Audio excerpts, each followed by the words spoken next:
La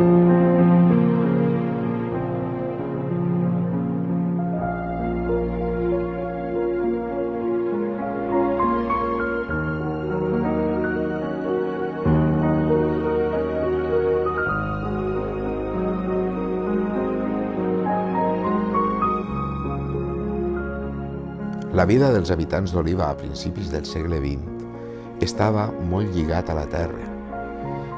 Eixe lligam que tenia amb la terra i amb la natura era el que feia d'allò les tradicions i les costums d'un poble, sobretot molt rural.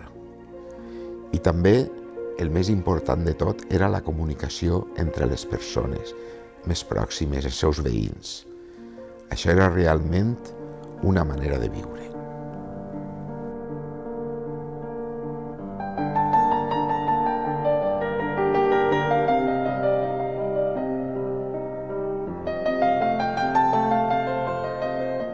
A principis del segle XX, efectivament, l'escola no era obligatòria.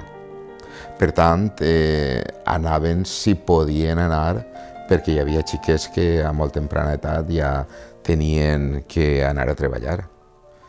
Esos xiquets el que feien era anar al repàs per la nit. Una altra cosa també és que les classes estaven dividides per sexes. Els xics a un costat i les xiques a un altre, no estaven junts en l'escola. I ja dic, no tot el món es podia permetre anar a escola. Hi havia que anar a treballar i ajudar a la família.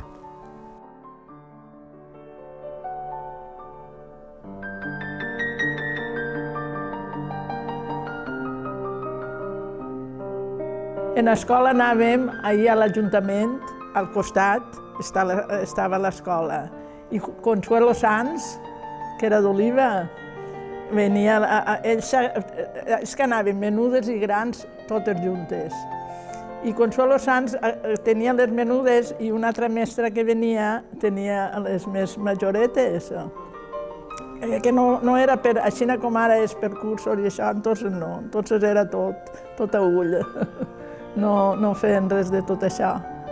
I allí, mira, ens ensenyaven de tot, els llibres que teníem, d'això, llegíem el que en fèiem. Per la vesprà a voltes fèiem també, bordàvem o fèiem vaenica, fèiem coses d'aixes. Fins no sé quins anys, 5 o 6 anys, no ho sé, a les monges. I després ma mare me'n recorda que va voler ja anar a Llimfront, que és les escoles de l'Hort de Palau. Jo recordo que li rodava la taula, que no volia, jo volia anar allà. I allí en les escoles estes de gastar 2 o 3 anys, no sé, però vaig tindre uns mestres un poc especials, majors i això, i no recordo que ni castigaren a ningú, no ho sé, no recordo. I allí era no una escola unitària, però quasi, perquè n'hi havia gent prou més major que jo. I jo crec que no era mal alumne tampoc, no sé, no he tingut mai problema. A l'escola, com podies fer el magueto, i te n'anaves a computar. I després li ho dient a la mare. La mare, xica, no saps? No. Dir la veritat i no passava res. Trobo que teníem més respecte als professors. El que dia la maestra anava al cel. Anàvem a l'Hort de Palau, a escola, que era baix de ma casa, que ara és de l'Ajuntament. I una meravella, per mi, perquè en el moment que ella no estava, la professora era jo. Enseguida, María Navarro, pasa, mira, parlava en castellà, doña Paquita, y decía, hoy os tenéis que quedar con María, os tenéis que portar bien, porque si no, os voy a castigar cuando venga. I totes en creien. Després vaig anar també en doña Carmen Checa, abuela de Pepita, que mos volien molt a nosaltres en l'escola, perquè mos portaven bé, no érem rebeldes com avui la majoria dels xiquets. Jo era molt jugarrí, i en compte d'anar-me'n a l'hora que tocava a l'escola, ens vam tornar jugant al soldaet. i vaig arribar tard. I l'home pues, em va tirar, em va dir que no entrara. Entonces ma mare, com no tenia fama tampoc ell de massa bon mestre, i ma mare ho havia parlat ja amb el director de l'Acadèmia Almi, em va llevar d'ahir i em va portar a l'Acadèmia Almi. I ahir vaig estar 4 anys, fins als 14, que me vaig anar al seminari. El llibre en les mans. Després portava una carpeta en les mans i anava al col·legi. Que encara me'n recordo de l'hermana Subina, més mala que un dolor. Tenia un palo, pam, a les mans. No tenia piedat esa hermana. Hermana se arruïna. Llibre ne teníem només un per llegir i teníem l'enciclopèdia que ho tenia ja tot. Tenia aritmètica, geografia, de tot. Matemàtica, tot ho tenia en un llibre. Només teníem aquests 2 llibres. I llibreta teníem també pintures, teníem de tot això d'allí bé. Si sabut algo és anant de nit amb mestre que volia guanyar més diners i fer escola de nit. I així ha sigut la vida meva.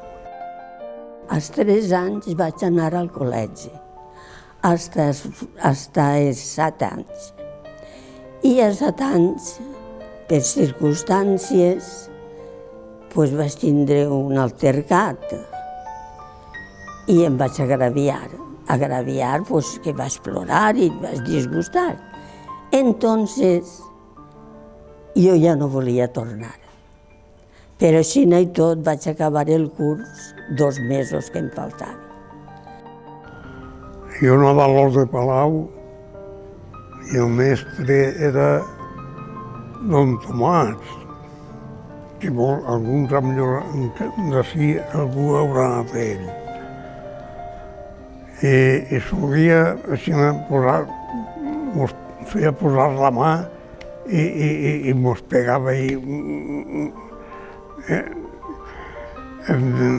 en un bastó que tenia ell, però mos pegava les mans. Però bé, mira, bé. Jo anava a escola per la nit. Un xic era mestre i mos donava uns quants la classe, com si anàrem a escola, però era per la nit que anàvem. Això era la meva escola. Fins que vaig tindre 14 anys i me'n vaig anar a cosir al sastre, a ensenyar-me a cosir. Per la nit m'adormia i el mestre li va dir a mon pare: «Este xiquet ve a dormir». Jo vaig anar a escola fins als 11 anys i m'agradava estudiar. I, per cert, vaig acabar, la més xicoteta era en el graduat en els 11 anys. I volien, la senyora esta, portar-me a estudiar, em van estudiar les filles, però mon pare es pensava que quan només diria una xiqueta, diu, ara se l'enduen a un convent, me la fa monja i ja no la vaig mai més en la vida. De l'escola jo bé, anava amb Doña Carmen. El que més m'agradava era dividir. Dividia per totes les xifres, I bé, però vaig acabar pront, als 9 anys, ja no, 9 i algo.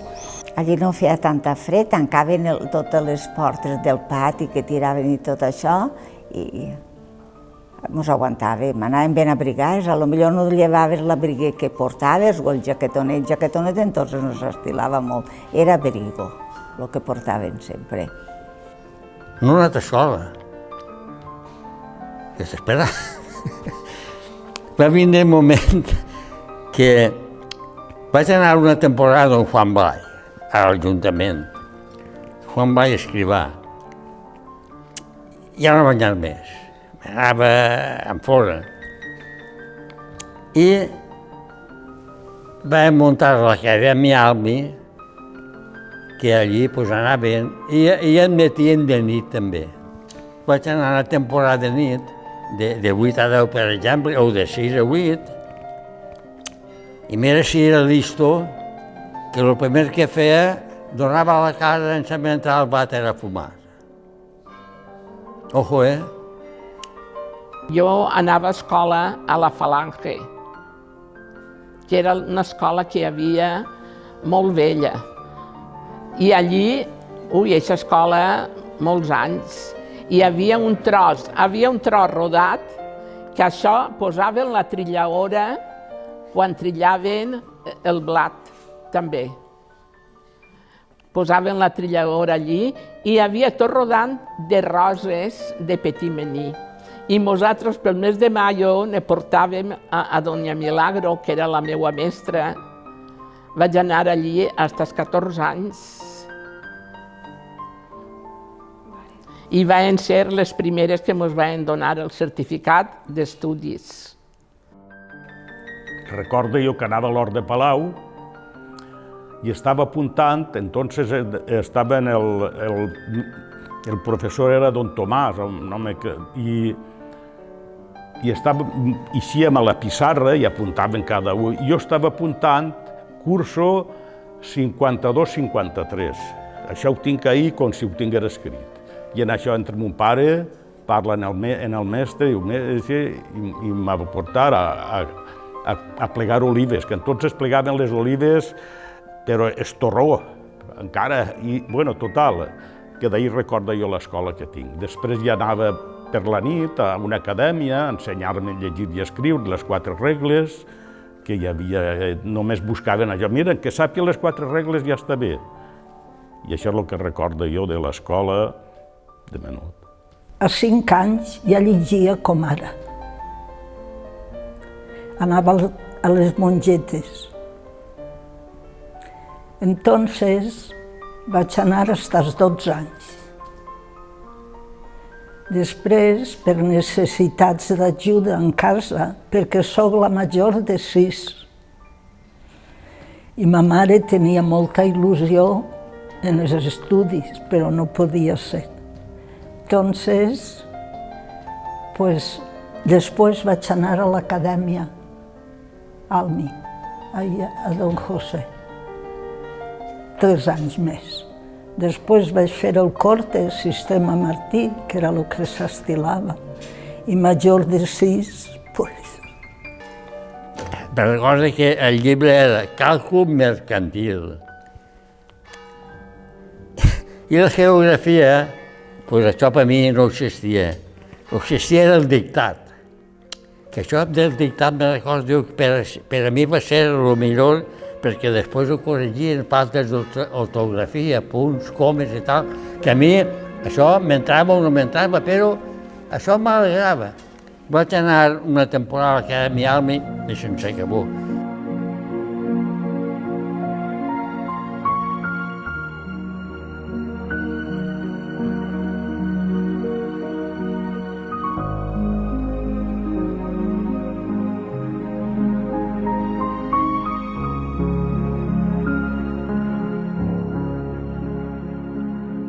Els xiquets que tenien sort, perquè era una gran sort poder anar a l'escola, quan acabaven, els més, més ben possessionats podien anar a jugar i parlar d'aixòs jocs que diem. Però hi havia molts xiquets que havien de treballar després de l'escola. Hi havia que anar a treballar, hi havia que anar a dependre inclús un ofici. Jo recordo els meus tios que estaven ensenyant-se per a barbers, anaven a veure com tallaven el monyo a la barberia i a dependre. I tot això, clar, al llarg del temps ha anat desapareixent els oficis que es ensenyaven als xiquets. Avui en dia ja tampoc existeixen. Era la veritat la necessitat la que portava l'ajuda a la família a tindre que enviar els xiquets a treballar o a dependre un ofici.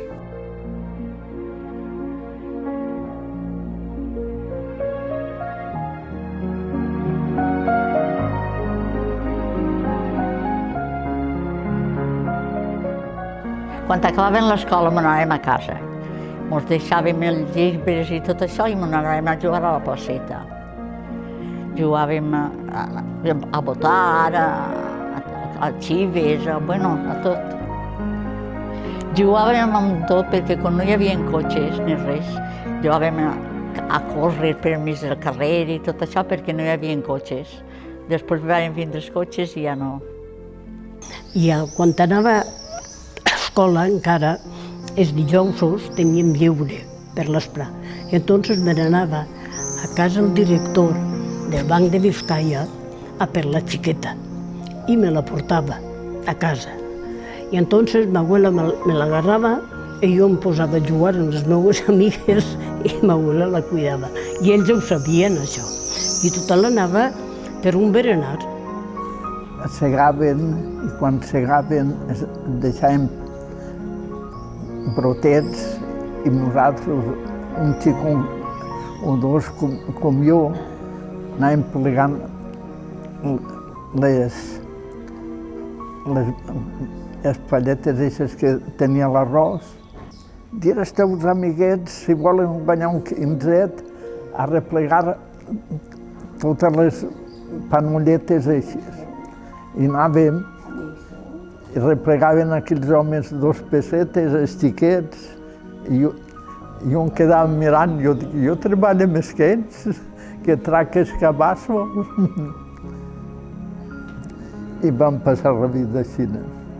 Espigolar era quan acabaven de collir un puesto, les cacaues o el blat o el que sigui, anaven a veure el que hi havia. Jo recordo també haver anat amb mon pare al pla, després de segar l'arròs, a veure un verinet d'arròs així, l'altre allà, i anàvem així plegant per pare, perquè no n'hi havia més. Els primers xiquets eren, pel que deia Paco, plegar olives, anar a tocar raca a la rotera, a la Sénia quan rodava, estava en xiquet allí, perquè l'animal no s'apagara, i anava una miqueta a l'alegret, i pam! Saps? Tocar l'animalet, i l'animalet sabia que estaves allí, i anava més alegret. I els xiquets aprofitaven, o per anar a plegar olives o garrofes, o anar a tocar raca. Era paterme.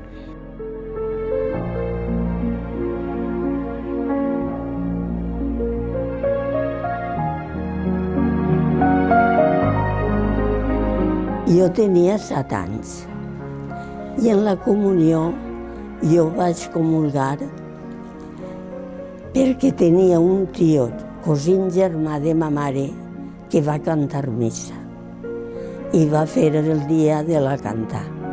I en aquest dia vaig comulgar jo i 2 nebodetes més majoretes que jo. Jo vaig comulgar xicoteta perquè va ser la festa de la família. I va fer un banquete, este senyor, en casa d'Alonso, en què estava la casa d'Alonso. La festa, entonces, fent una paella, i anàvem tots els familiars a la paella, fent xocolata de matí, i després era la paella. Així es celebraven les comunions d'antes i bodes també. Quan vaig fer la comunió, els meus pares van fer una festa bonica perquè van invitar a la família, cosins i cosines i els amiguets del carrer i em van fer un banquete en xocolata i panecillos i tot això. I portava el traje molt guapet d'encaix que me'l va regalar la senyora esta i estava, tot el dia estava contenta, vinga les ballades, de contenta que estava.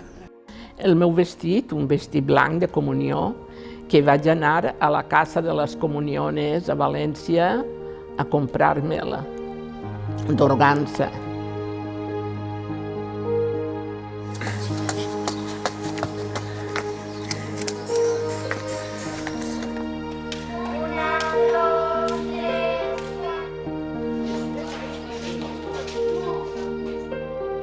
Els jocs al carrer també comportava el socialitzar a la gent dels barris, dels carrers. Els xiquets tenien molt ample per a poder jugar, cotxes, si a casa n'hi havia, però molt poquets, vull dir, eren espais realment per a disfrutar els xiquets. I en els jocs hi havia jocs tradicionals que, de fet, molts s'estan perdent. Avui en dia els xiquets no juguen al carrer, desgraciadament. El sambori, per exemple, sambori és aquell de ratllar en terra i botar amb una cançoneta.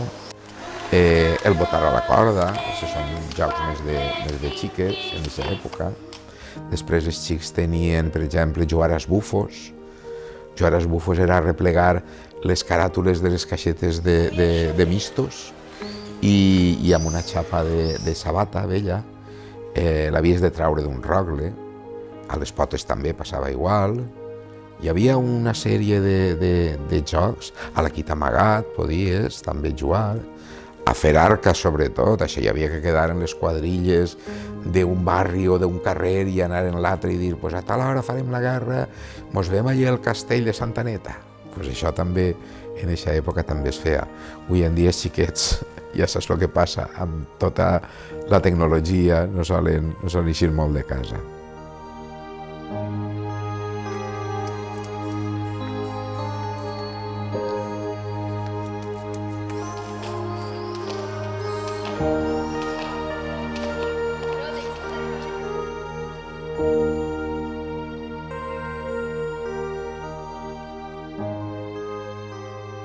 Nosaltres a les boles, a corda, i també n'hi havia xiqueta que les mares feien, ensenyeu-se a fer vainica, això o allò, i a mi em va pegar per fer bolillos.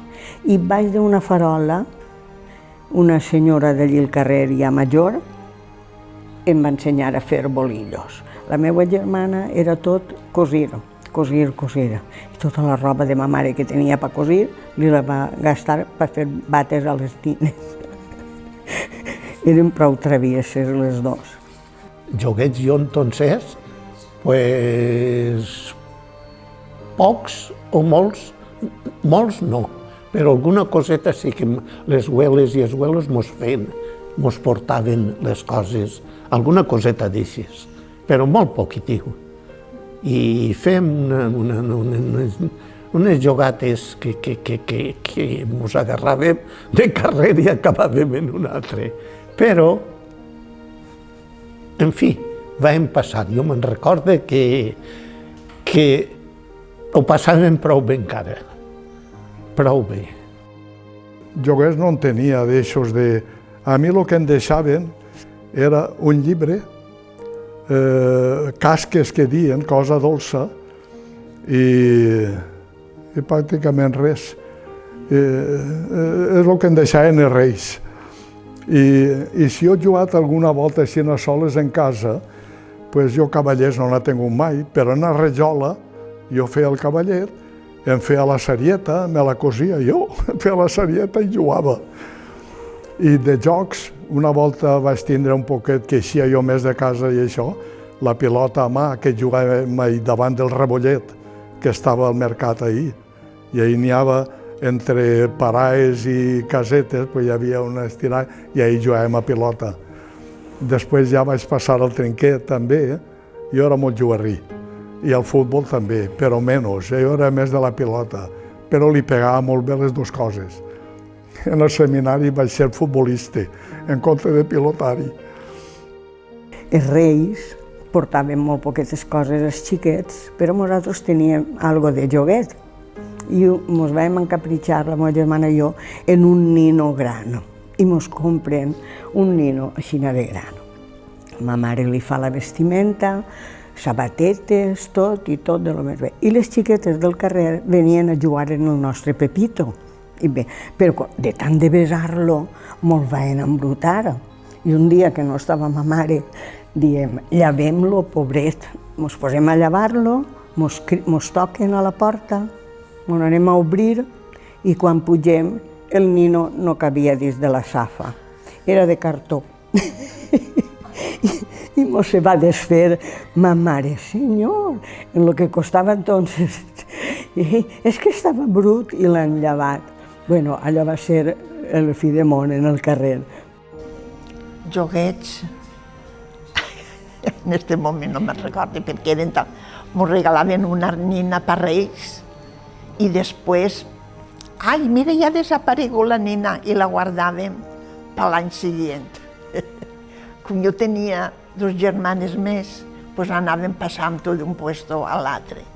Després ja el regalaven per Reis unes sabates o un jersei, ja era més...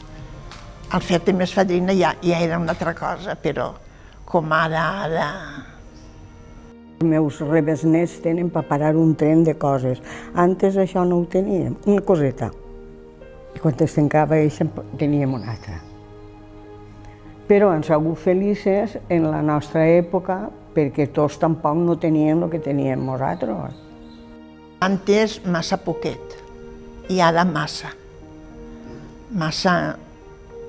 Perquè jo tinc una neta de 16 anys i cada volta que veiem a casa em fa, abuela, no es comences, jo ves espai, no pegues en el got, o si el posen alguna cosa dins del got. Jo tot el que sent a la tele li ho dic a ella. I fa, abuela, no mareges, no mareges.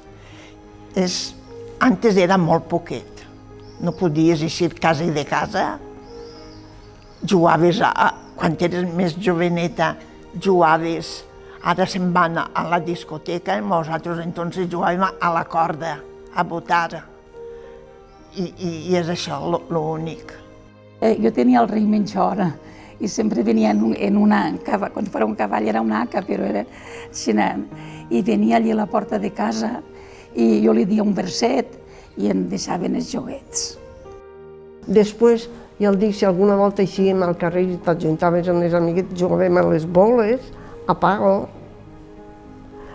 i jo què sé, el que sia. I el de tocar per nits i tot això, això era igual de matí que de nit, quasi més per la nit que pel matí. Em va comprar mon pare que anaven a Sueca a plantar arròs i em va portar un camionet i un baló. Això són els únics joguers que he tingut jo de menut. Bueno, passava gana de la Mariquita Pérez y esa niña era massa cara. Entonces, ma mare era molt activa, molt. Entonces, en un ninot de cartó, en la cara boniqueta, un any me'l deixava de xiquet en un pantalonet i una camiseta, i a l'altre any una bata. El mateix rei. Prova d'això és que quan em vaig casar als 25 anys, ma mare va tindre en compte comprar-me una nina que encara la conserva. Va regalar una volta ma abuela un cavallet de cartó. I per Reis. Ai, que bo! Hi era una plataformeta de madera amb 4 rodetes i me'l vaig deixar al ras i vaig nit va ploure. I l'endemà m'ha ensenyat li puny en xaprofa. Era cartó, era palla d'arròs. En fi, això, l'únic joguet que he tingut. No he tingut temps de jugar.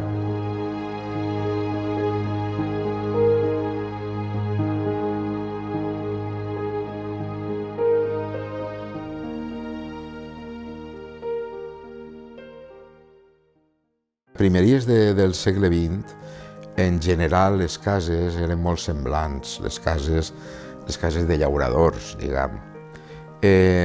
Solia tindre una distribució, bàsicament, de planta baixa, algunes tenien una planta superior, una cambra inclús. Després, a la part interior, a l'entrada, podien inclús tindre un espai per a poder entrar els animals en el corral. Al fons de la casa solia haver un corral i a la dreta o a l'esquerra, en l'entrada, sempre hi havia un lloc reservat per a una habitació. Després una xicoteta cuina, igual algun aseo, però no com el que coneixem avui en dia, sinó allà al corral hi hauria un tancat per a poder fer necessitats. i ja dic, bàsicament el corral al fons on estaven els animals. Després, en la planta superior, en l'aldana o en la pallissa que diem nosaltres, el que s'utilitzava també era per assecar aliments, vull dir, igual s'escampaven allí cacaues per assecar, alguns fruits que també es podien secar, es penjaven els melons de tot l'any. O sigui, bàsicament una casa destinada a lo rural, realment, sí.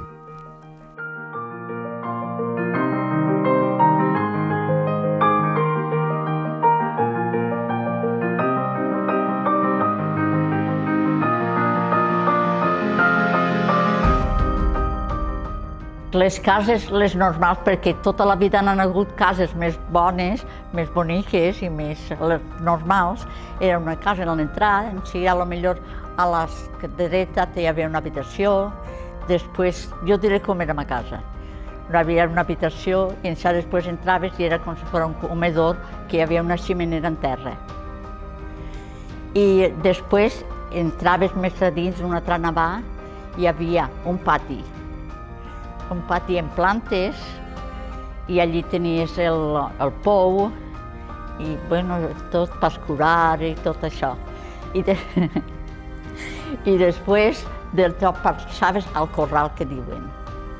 La casa era xicoteta. Entraves en un quadre gran, una ximenera, un canterer que posaven els botellons i els cànters, i en seguida un trosset de patiet i el corral.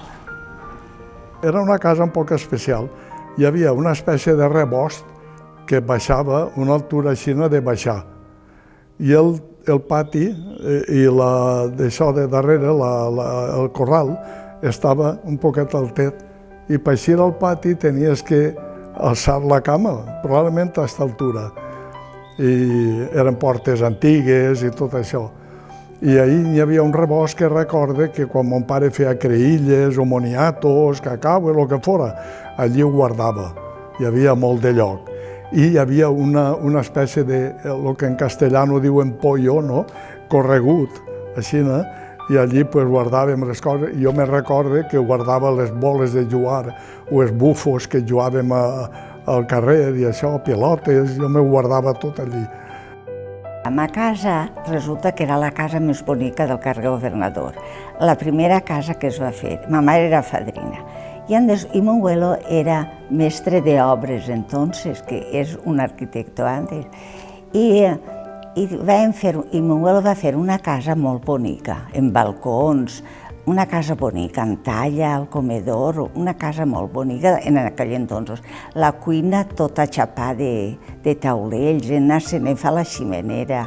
Teníem una cuina d'eixes de foc i dalt va posar, per a que tinguérem aigua calenta, li va dir a un manyà que li fera per poder posar aigua allà dalt, la que teníem d'això, per a calfar, per dutxar-nos i tindre aigua calenta per llevar, si ma mare llevava.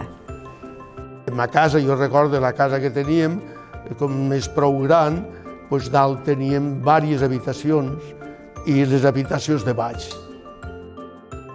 Ma tia Rosa a mi em feia posar dins del viver, un viver que teníem allà. A la dreta, després d'això, teníem una set allí, però mal fet, desastrós. Els apartats eren distints llits, però en habitacions també distintes. Els pares, les xiques i després els xics, en distints llits. Per la part de dalt tenia 2 habitacions cara al carrer i quan pujaves a l'escala una entragrana. I en seguida, dins un quarto xicotet, i el que pujaves a l'escala fronter, un quarto i dins un altre. Un xicotet que tirava al terrat, que és quan mataven el cerdo, posaven les botifarres i tot això per a que secaren i que no estagueren dins de casa, en una finestra al terrat. Hi havia una cuina econòmica que tenia fornet i tot al costat, que hi estaven allí. I en el comedor hi havia una estufa de ferro que li posàvem la llenya allí i caldejava tot l'ambient. Una cuina de llenya, la ximenera per a calfar-nos i un armari al costat de la cuina de cristal, en unes fores de cristal, i allí tenien totes les coses. En la pallissa, ahí posàvem forraje per a l'animal. Teníem una burra i coses d'aixes. Poqueta cosa, perquè la casa també era menuda.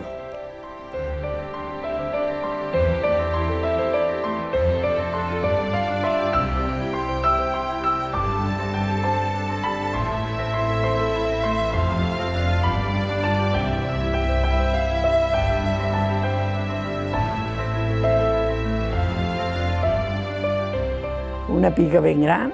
Allà ma mare tenia una llosa de madera en els escalons, així, a la madera, i allà en la llosa, com era tan gran la pica eixa, que del pou ho abocaven tot allà damunt, allà vinga llevant, i ja estendre. Ma mare era molt aficionada com jo a les plantes. Sempre tenia tot ple de plantes, tot el quadre que teníem, el pou i tot això, tot ple de plantes. Al fons de la banda de baix, un estable per a animals. Mon pare, en un moment donat, però molt poc de temps, va tindre una burreta, o burret, no me recordo, i el va tindre allí dins. És l'únic animal que vam tindre, perquè ell gastava la bici, i animal no en tenia. Teníem el corral, que diuen, però un tros només per corral. I teníem un macho, que diuen entonces, i teníem un cerdo i una cabra per a fer llet, per a que nosaltres beguérem llet. I els animals els teníem, que teníem un sequer, les gallines i tot això, al sequer. I allí només teníem aquests dos animals. I després del tot passaves al corral, que diuen, que estaven les gallines, els pollars, bueno, pardalers no, les gallines, els conills, jo què sé, tota la classe d'animalets. Després estava l'estable que diem, que és on posaven l'animal. El pare era llaurador, tenia el seu cavall, anava a la terra, tornava. Teníem el corral, una casa prou gran per a l'època d'antes. Teníem una saleta menuda que baixaves en 2 escalonets i era acogedora, molt acogedora. En el tema de l'aigua, clar, la gent sortia de seus propis pous. Moltes de les cases solien tindre el seu propi pou. Però també hi havia gent que no tenia pou a sa casa i anaven a poar a la font. La famosa poada amb el cànter i anar a la font. Jo recordo així per damunt algunes que s'han conservat, encara que no funcionen.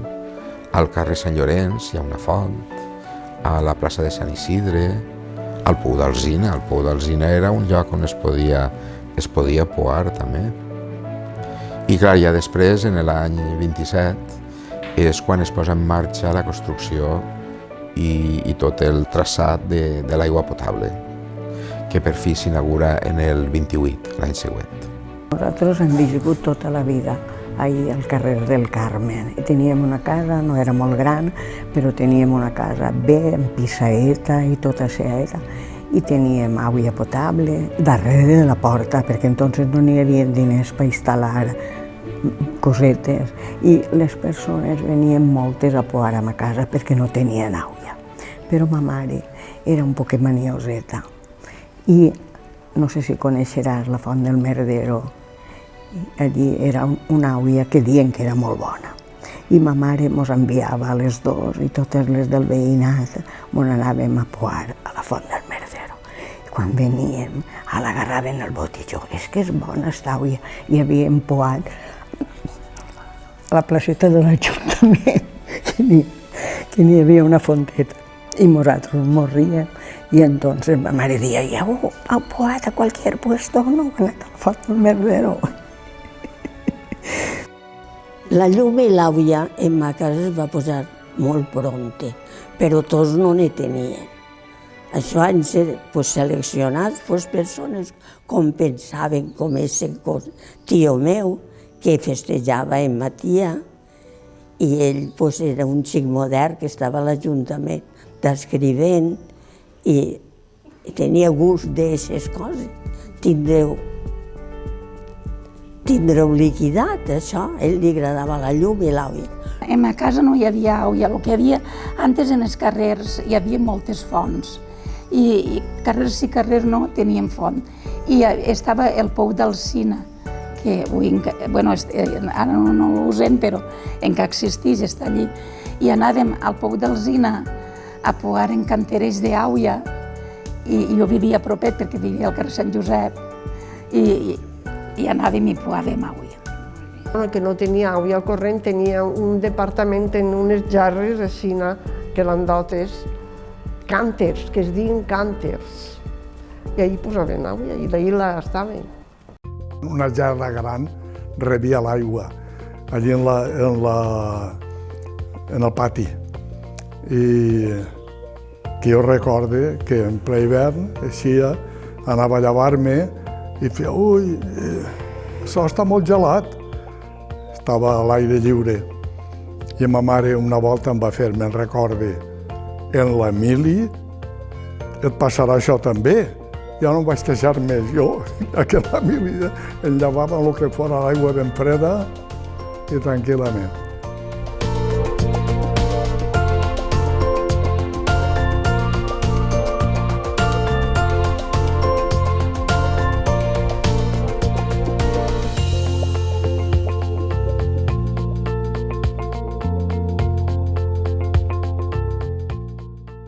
Respecte dels menjars tradicionals de l'època, jo diria que són els menjars que avui estan de moda, no? És de la cuina de mercat o de temporada, no? Cuina de temporada.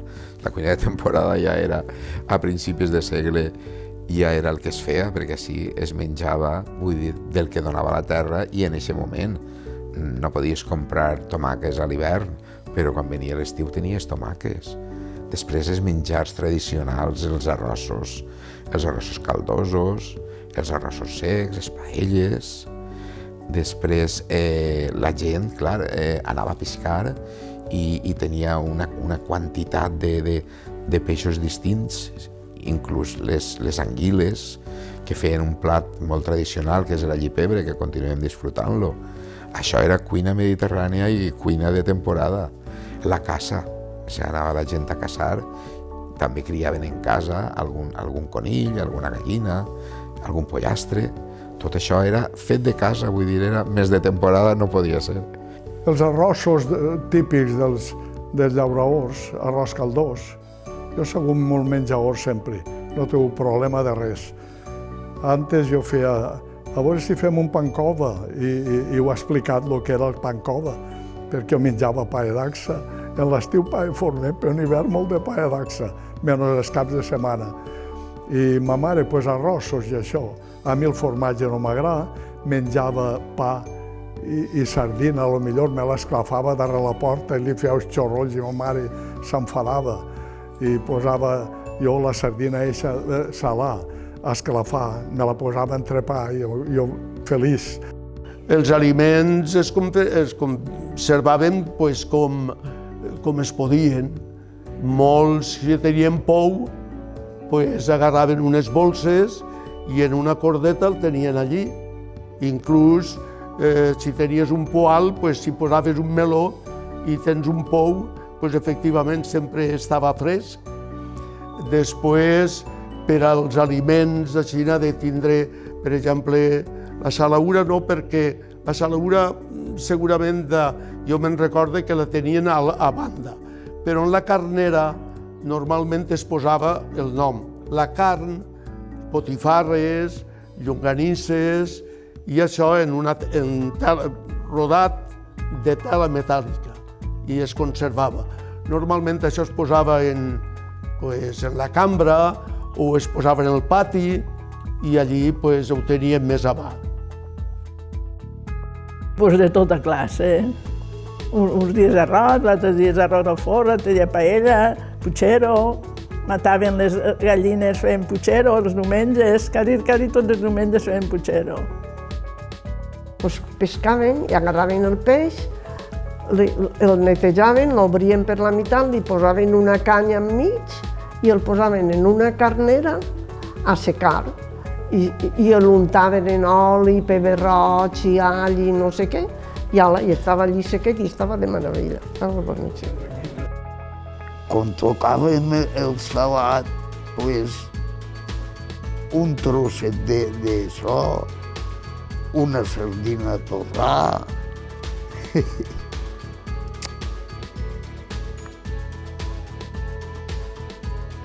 Tonyina.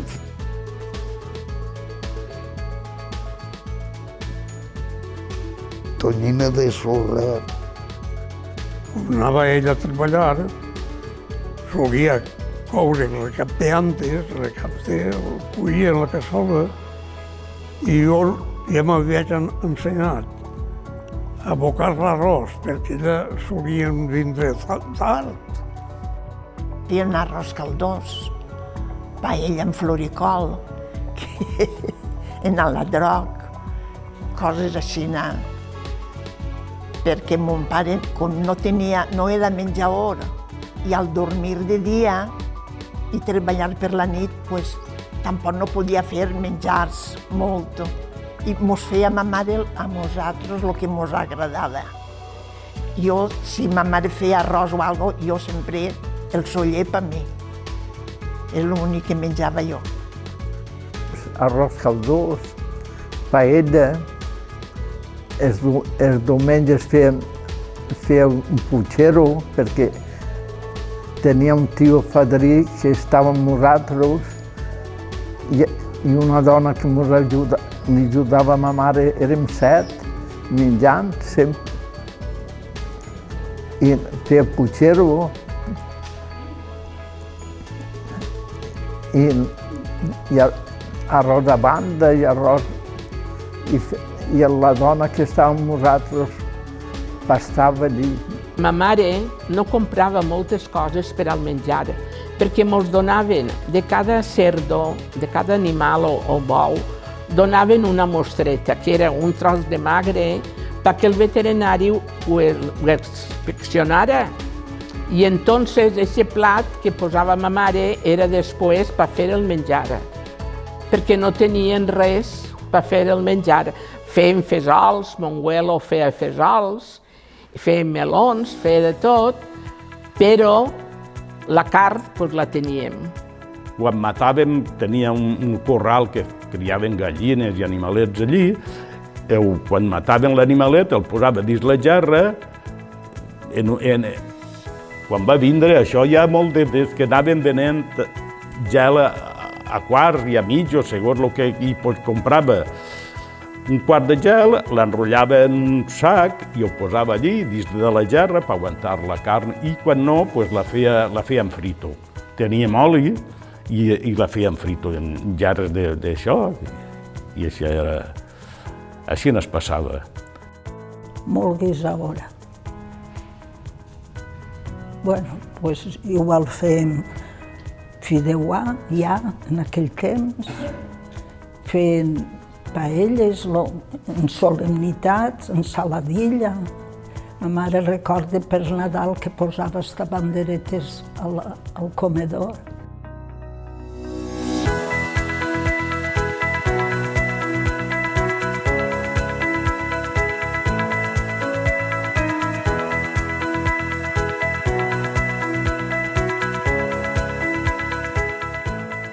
El pa de l'època tradicionalment es feia en casa.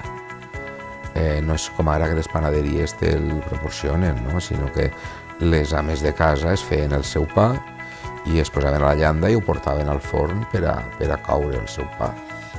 Així també després, si volien fer dolços, volien fer alguna cosa, sempre una cassola d'arròs al forn, les pebreres que fèiem, tot això anava al forn. La gent no solia tindre un forn a casa.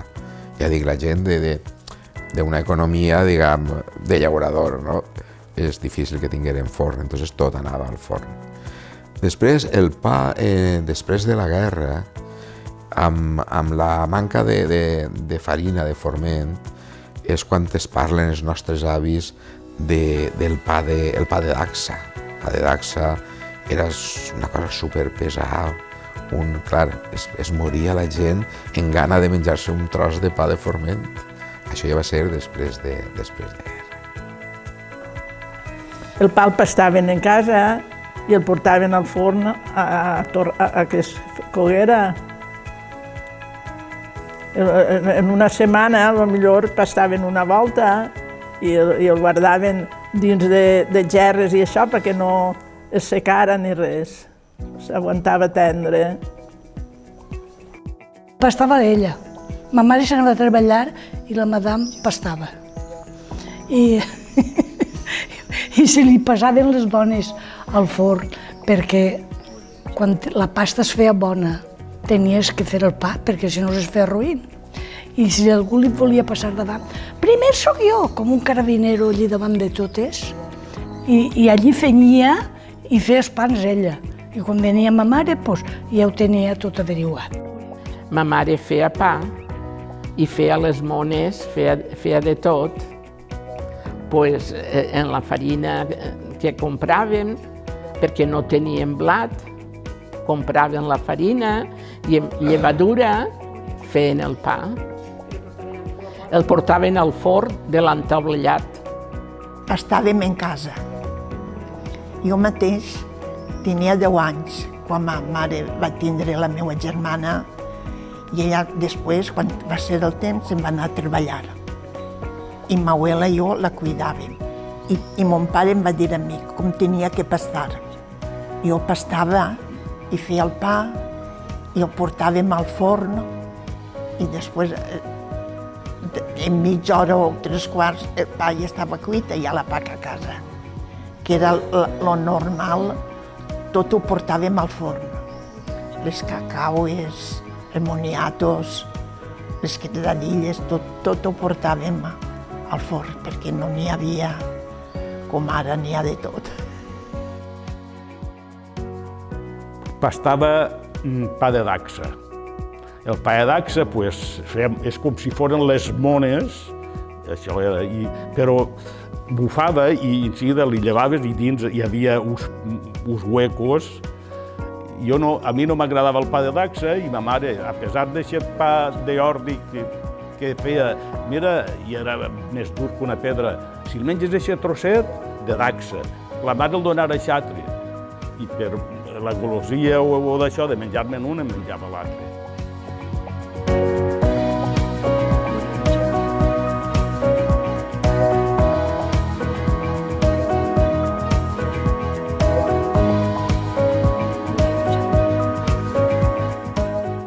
Sabó el fèiem en casa, en oli, ben fet en un caixó. Hi havia una dona que era la mare del tamboró, que el tamboró que viu, a les monges clarisses viu. Anava i feia el sabó. El posava dins d'una caixa de madera i després venia i el tallava i feia pastilles. Això de l'oli que sobrava. Ma mare feia sabó de l'oli que sobrava i oli que potser compràvem més feien sabó i llavava. I unes pastilletes que venien per nosaltres dutxar-nos entonces, o jo no sé, seria això, perquè jo trobo que de sabó no mos llevaríem, seria algunes pastilletes o algo que hi hauria per a poder-te llevar.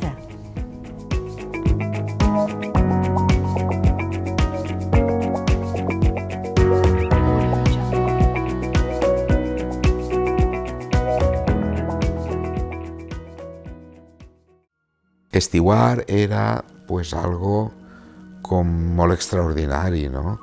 El anar al muntanyar i arreplegar els materials per a poder-te fer una barraqueta i passar allí una temporadeta a vora la mar.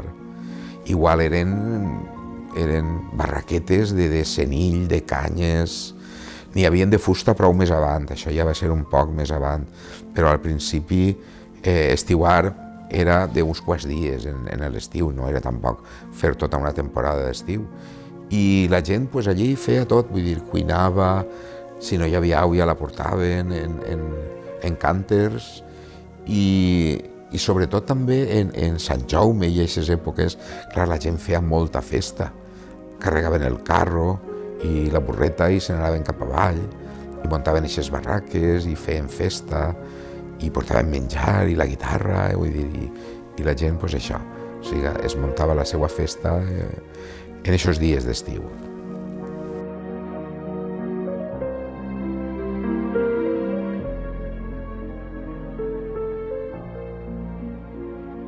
Nosaltres estiuàvem, m'abuelo tenia, en el terme d'Alqueria hi havia una casa que es diu, que actualment conserva els muros laterals i algun sòtano que n'hi havia entonces.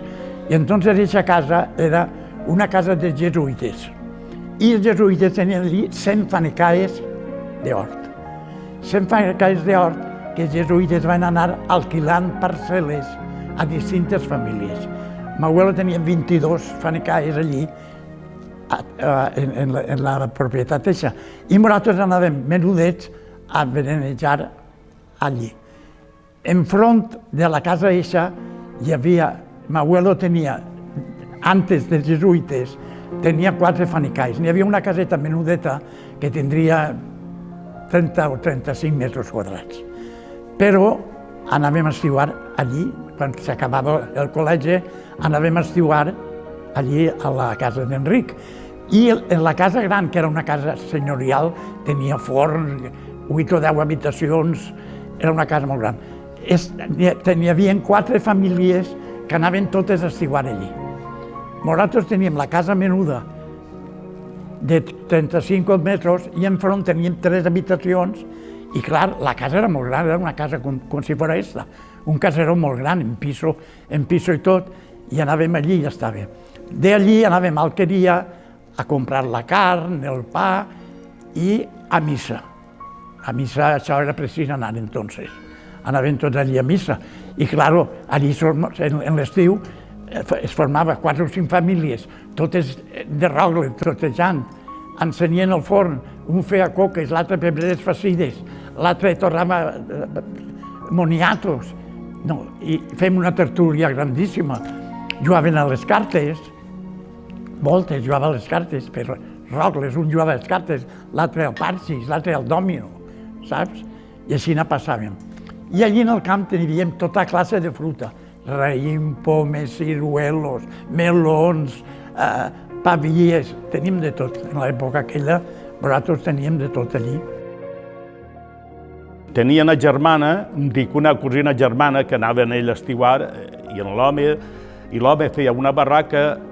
Primer que res, això també és un episodi bo per contar. Anàvem buscant el senill per les sèquies i el demanaven als amos d'estros en aquell entonces. Segaven el senill, ara no sé com es diu en castellà, però en fi, i el segaven i el tenien sec allí. Després anaven, muntaven l'armassó de la barraca, feien un departament. Jo em quedava el que era la part de fora, diguem, el sombrall. I dins estava la meva cosina i les xiquetes tenien una xiqueta en aquell entonces, però en seguida ho muntava fent l'armassó i ho muntaven en el senill. El senill, tot molt assellat, gastaven, feien molta feina gastaven. I estiuàvem fins poc més o menys la mare d'agost. A partir d'ahir ja venien les tormentes i això, i la gent pegava a pagar a casa.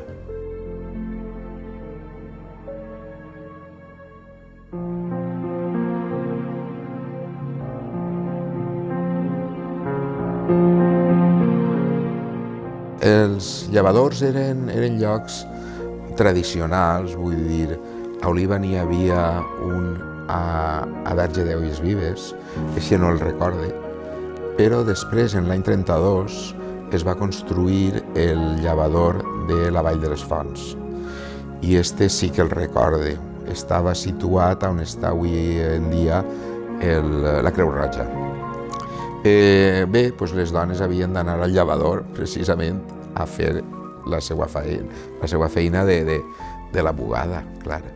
I allí, a banda pròpiament de fer aquesta feina, també es convertia un poc en un centre de convivència amb les altres dones, de xerrar, de contar-se històries i demés. I després ja acabaven el treball de la neteja i cap a casa. És també curiós que n'hi havia un abeurador per als animals adossat al llevador. La roba la llevaven en el viver i també n'hi havia moltes dones que se n'anaven al riuet, que era un riu que passava per vora on està el cementeri, a llevar la roba també. Llevaven de totes les classes. Lo normal era el viver. Anàvem al riuet, anàvem també a les fonts d'oliva i llevàvem allí. I després agarràvem la gaveta o el que fora i anàvem a casa. I jo me'n recorde que anava moltes voltes a les fonts. Que estava lluntet, però on anàvem. En la casa n'hi havia aigua corrent. Sempre hem tingut l'aigua corrent. I llevàvem, n'hi havia un viver que era així quadrat i al costat estava el llavador que era així amb voltets llarguets i allí és on llevàvem la roba. I les teníem allí al pati o al terrat, conforme volies. Anàvem al riuet a llevar. A la font de Puça, allí llevàvem, allí visc jo. La posarem en una burreta a la fronteta de Puça i agarràvem el cabàs en la burreta i anàvem a la font de Puça amb una quadrilleta de 3 o 4 xiquets en una burreta que tenien uns i altres i ho passàvem molt bé. També hi havia, així en Oliva, uns puestos que es deien les fonts, que anaven les dones també a llevar allí a les fonts. Ha anat a llevar a rius, en el cabàs al cap, a lo que és Luis Vives. Era una sèquia que venia de la part de Gandia, del riu del Coll, i allí en una pols de madera baix del braç, al cap. Vaig complir els 13 anys, ahir vaig deixar Figuera llevat en una post i em vaig quedar a soles. I una dona major, la tia Roseta, ja acabes, bonica, t'ajude, que no vull deixar-te soles. Dic, ja, tia Roseta, tinc 13 anys.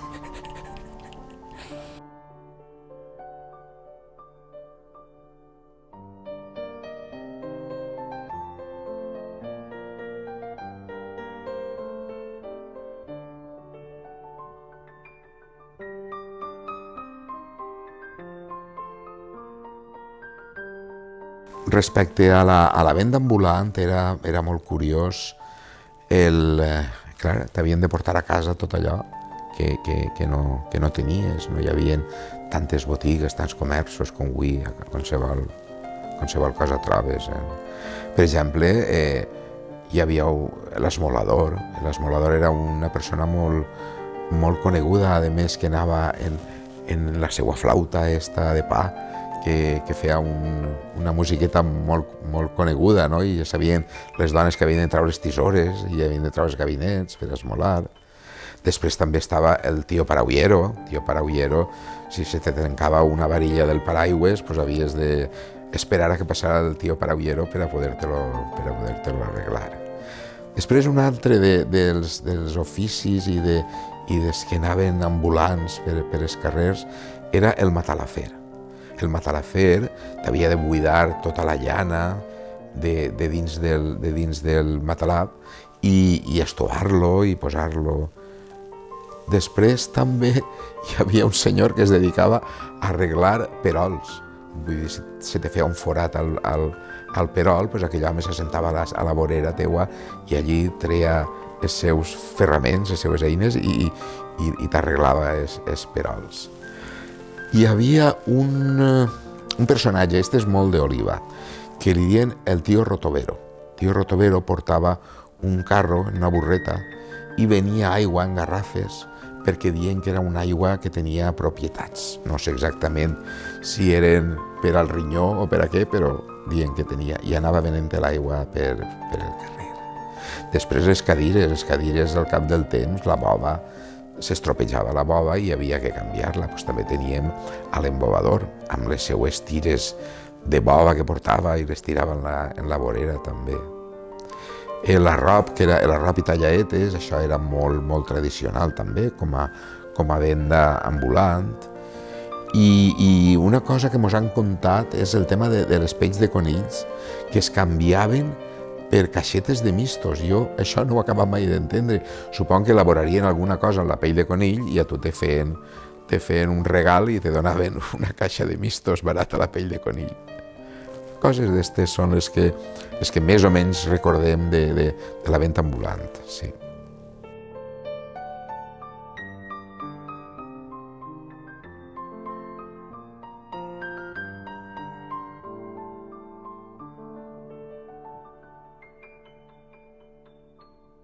Jo recorde de la venda ambulant,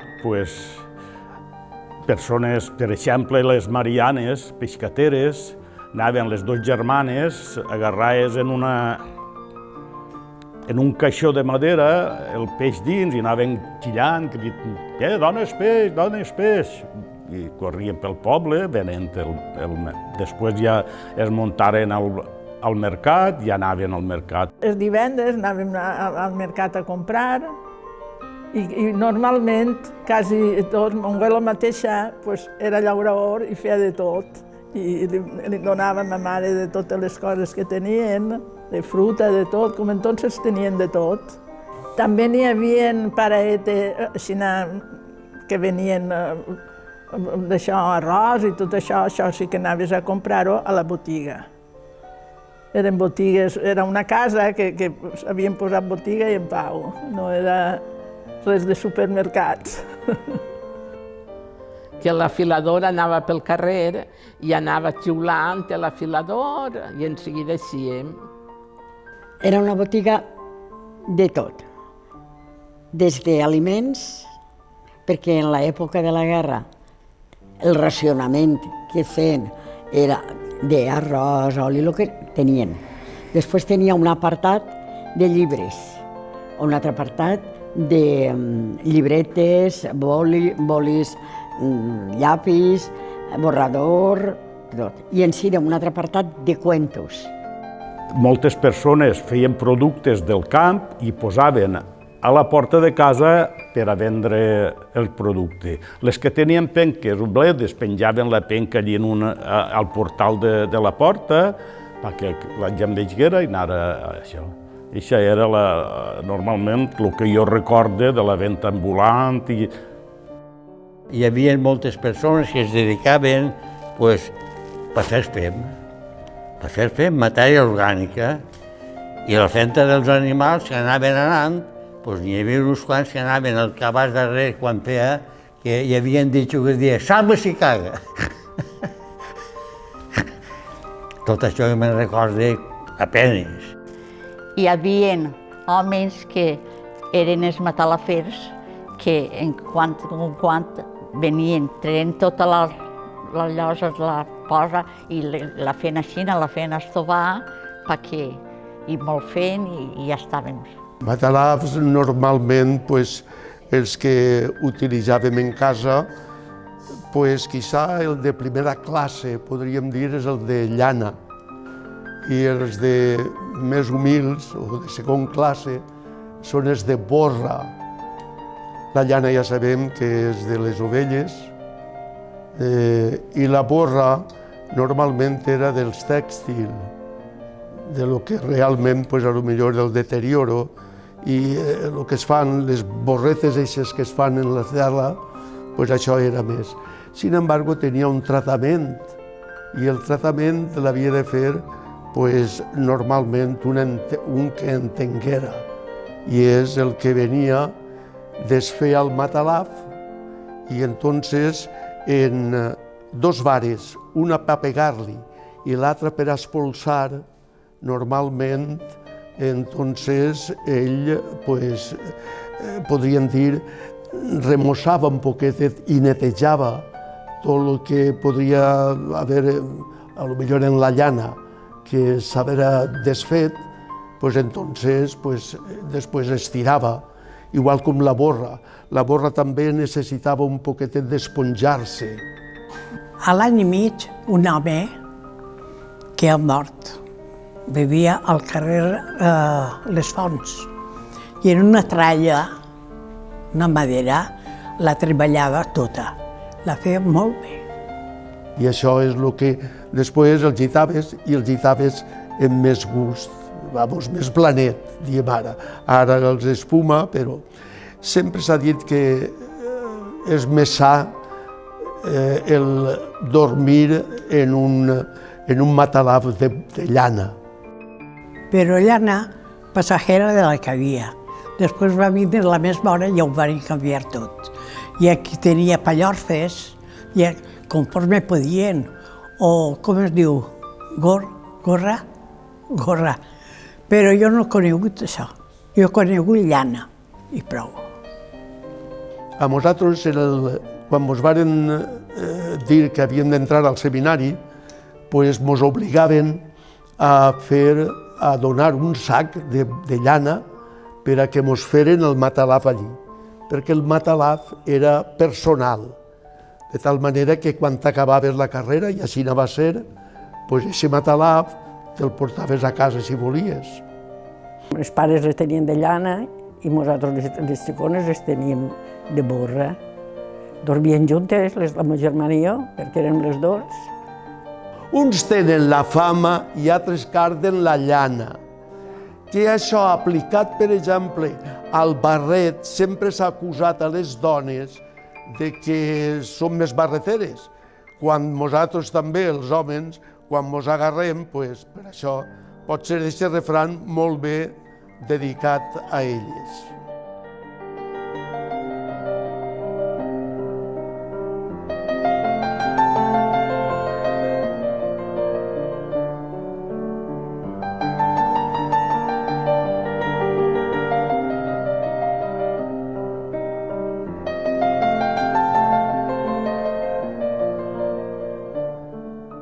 Les nits de família eren, per exemple, a l'hivern, molt recollides davant de la llar, on es contaven històries a les persones, es comunicaven més que avui en dia. Als xiquets ens contaven històries.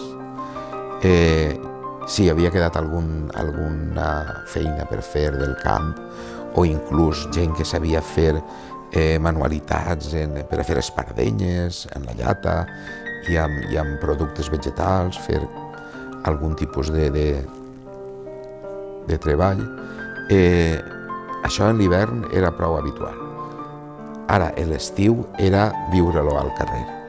O sigui, viure-lo de manera que els veïns eren com una família tots. Era l'estar compartint en el carrer, estar disfrutant de l'estiu, les cadires estaven al carrer, a mitjan vesprada les dones feien la seva costura i escoltaven la ràdio.